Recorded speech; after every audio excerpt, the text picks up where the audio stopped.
అరణ్యం అంటే శివుడికి ఇష్టం. అరణ్యం అంటే ఇష్టం ఏమిటండి? ఎవరైనా ఐశ్వర్యం అంటే ఇష్టపడతారు, భవనాలంటే ఇష్టపడతారు. అరణ్యం ఏమిటండి? నిజానికి గమనించే వాళ్ళు కోటీశ్వరులంతా చేస్తున్న పని ఏమిటో తెలుసా?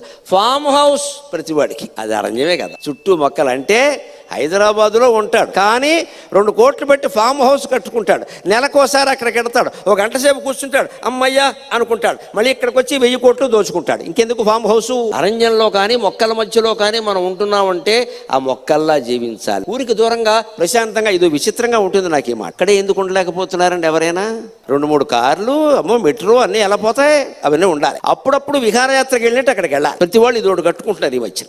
శివుడు అలా కట్టాడు. ఆయనకు నాటకాలు ఆడాల్సిన అవసరం ఎప్పుడు తోటలోనే ఉంటాడు. తోట కాదు అరణ్యం. అరణ్యంలో ఉంటే ప్రయోజనం ఏమిటంటే రకరకాల చెట్లు, రకరకాల పక్షులు, వాటి జీవన విధానాలు చూస్తే ప్రశాంతత కలుగుతుంది. ఇలా కూడా బతకచ్చు కదా. ఎందుకింత సంపాదించుకుని ఏడుస్తున్నావు? ఏం చేసుకుంటావు?